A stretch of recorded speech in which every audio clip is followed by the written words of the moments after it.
జై కిసాన్, జై జై కిసాను, జై కిసాను, జై కిసాన్.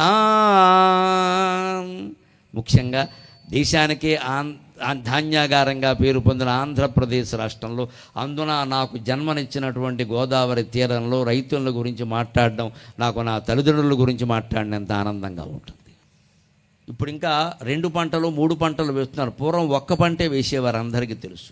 సంక్రాంతి పండుగ రేపు ఎందుకు వస్తుందంటే మనకి మార్గశిర మాసం తర్వాత పుష్యమాసంలో పూర్వం ఒక్క పంటే ఉండేది గోదావరి జిల్లాలో, అందరికీ తెలుసు.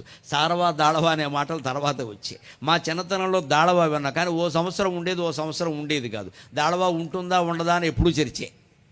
దానికి కూడా కోడి పందాలు ఉంటాయా ఉండవా అని చర్చించినట్టే.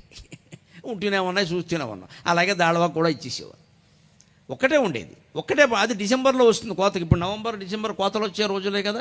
ఈ కోత కోసిన పంట బళ్ళలో, 2 ఎడ్ల బళ్ళలో ఇంటికి చేరుతుంది. గాదిలో పోసుకుంటారు ధాన్యం. ఎవళ్ళ చేలో పండిన పంట వాళ్ళే తినేవారు.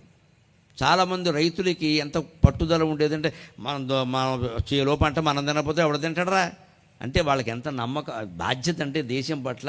మనం తిని దాన్నే బాగుందన్నాక అమ్మాలి, ఇష్టం వచ్చిన సరుకులు అమ్మేయద్దు, ప్రజలంతా ఆరోగ్యంతో ఉండాలి. ఇది ఈ దేశంలో రైతు కాంక్ష.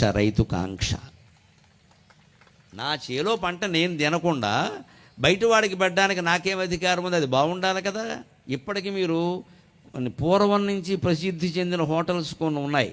నెల్లూరులో కోమలా విలాసు, కాకినాడలో సుబ్బయ్య గారి హోటల్, ఇలా కొన్ని ఉన్నాయి, మీరు గమనించండి. రాజమండ్రిలో కూడా రామయ్య మెస్, విశాఖపట్నంలో రామయ్య మెస్. వీటి ప్రత్యేకత ఏమిటో తెలుసా? యజమాని రోజు ఖచ్చితంగా వినియోగదారులతో సహా భోజనం చేస్తాడు. అదే ప్రత్యేకత. యజమాని కుటుంబం అక్కడే చేస్తారు భోజనం, మన పక్కనే కూర్చుని. కల్తీ ఉండే అవకాశం లేదు. అయితే పోతే వాడు కూడా పోతాడు కదా. యజమాని అక్కడే కూర్చొని భోజనం చేస్తాడు తరతరాలుగా. నేను అక్కడికైనా వెళ్ళినప్పుడు వాళ్ళని కలిస్తే వాళ్ళు చెబుతారు, ఏమండి మీరు ఇంత అభివృద్ధి చెందారు, మీ రహస్యం ఏంటంటే, ఏముందండి మా కుటుంబ సభ్యులు ఇప్పుడు మా నాన్నగారి కాలం నుంచి మా హోటల్లోనే తింటామండి, మా ఇంట్లో ఎప్పుడు వంట వండుకోమని చెప్పాడు. అంటే వీళ్ళతో పాటే తింటున్నారు, వాళ్ళతో పాటే వడ్డిస్తున్నారు. అంటే కల్తీ ఉండే అవకాశం లేదు కదా. ప్రజలకు ఏదో అడ్డమైన ధాన్యం వండి పెట్టేద్దాం, మనకు మాత్రం శుభ్రంగా సోనా మసూరి కల్తీ లేకుండా చూసుకుందామంటే దొంగ వ్యాపారం అయింది.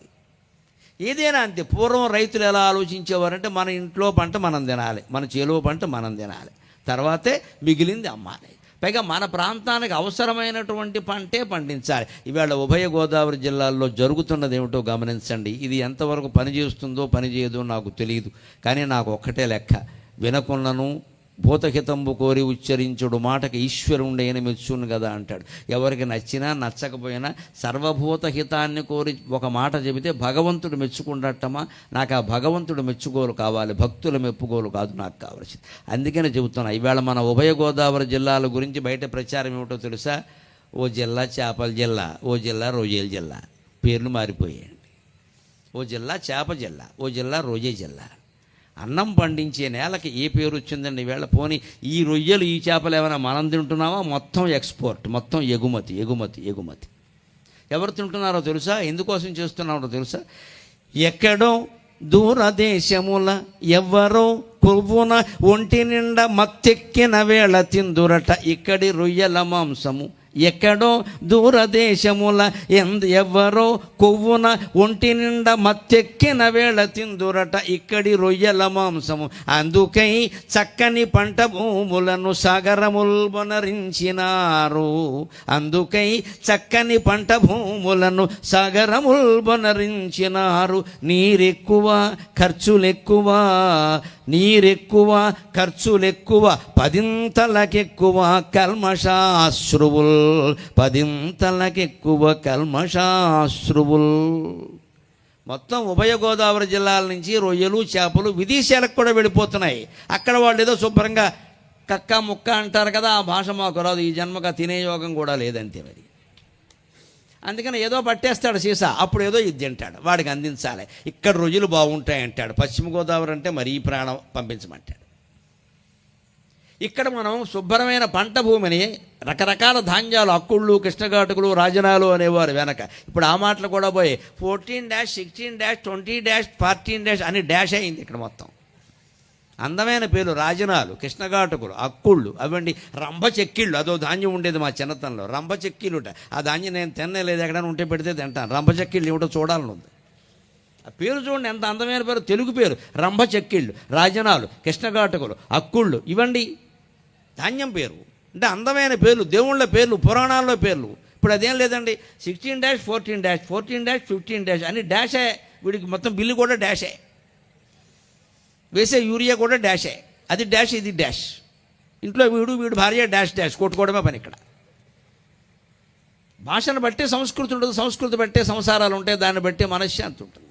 మనం ఏం పంటలు పండిస్తున్నాం, ఏం చేస్తున్నాం. ఇక్కడ అవసరమైనటువంటి ధాన్యాన్ని, అన్నాన్ని పండించకుండా పోనీ ఇక్కడ ఏమైనా తింటున్నారండి రకరకాల రాగులు, సజ్జలు, కొర్రలు, ఏం అవే పండించండి, దానికే ఉంది. ఇవి తింటే అవే పండించుకోవచ్చు కదా. ఇక్కడ పండేవి పండించకుండా ఎక్కడో విదేశాలకు పంపడం కోసం పంటలు పండిస్తుంటే ఇక్కడ పొలాలు ఏమయ్యాయో మీకే తెలిసి. ఎక్కువ నాకు వ్యవసాయ పరిజ్ఞానం తక్కువ.